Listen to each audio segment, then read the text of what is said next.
Welcome back to Wolf Guitars and Gear. Today we're going to be talking about distortion pedals, so stay tuned. Before we get going though, make sure you hit that subscribe button and that you hit the bell so that you get all future episodes, because you're not going to want to miss everything else that we've got coming up. So let's talk about distortion.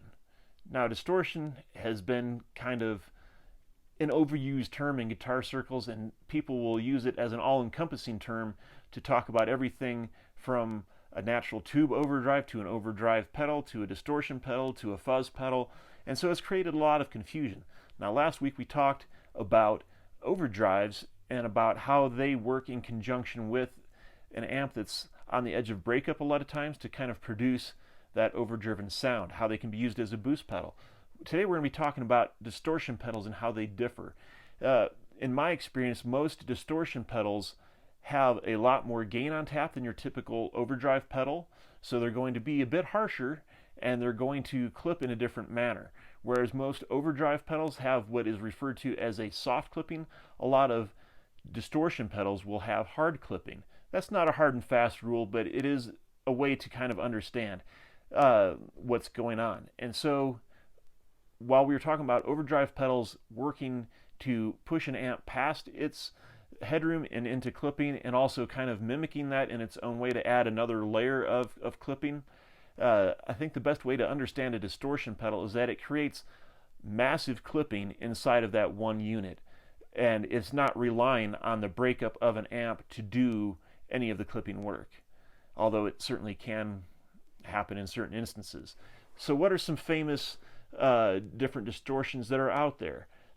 Probably some of the first examples of this would be the MXR Distortion Plus, which was a favorite of the late great Randy Rhoads that played with Ozzy Osbourne and Quiet Riot.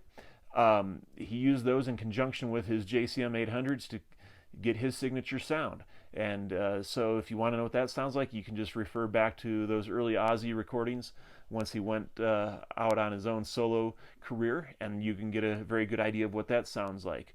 You know, the DOD 250 would be one. The Rat is a very famous, the Proco Rat is one of the most famous distortions of all time. The Boss DS1, you know, you can usually find those for right around 25, 30 bucks. And a lot of us have had experience with those, and a lot of times it's a love or hate relationship with those, but those are some common ones that are out there. There's certainly a whole lot more, but that's some very, very common ones that everyone would probably be familiar with. You know, we talked about the green tube screamer being kind of the monolithic overdrive. Well, the orange distortion from the DS1 is, again, one of those same types of things that everyone would know just from looking at it. You see an orange Boss pedal, you know that's going to be a distortion pedal. So again, some of the other ones that are out there, we've seen a lot more things too in recent years where there's been a lot of distortion pedals intended to be more or less an amp in a box. And so some of the common examples of that would be like perhaps like the Wampler Pinnacle, which is, you know, supposed to give you that Marshall sound, or the Friedman BE-OD, which is supposed to mimic the sound of the Friedman Brown Eye amplifier overdrive channel. That's just to mention a couple of them. There's a ton of other ones, obviously, like the Wampler Triple Rec. No big surprise of which amp that's trying to sound like. There's a million others out there. And so once again, to me, that's what sets a distortion pedal apart from an overdrive, is that it's so much more intense than just the overdrive. It has a lot more overdrive on tap, and it doesn't really rely on the amp itself. It's trying to overall change the character of the amp into this other sound, rather than just make the amp overdrive more and still sound like itself, like an overdrive pedal would. It more or less takes over the character of the amp.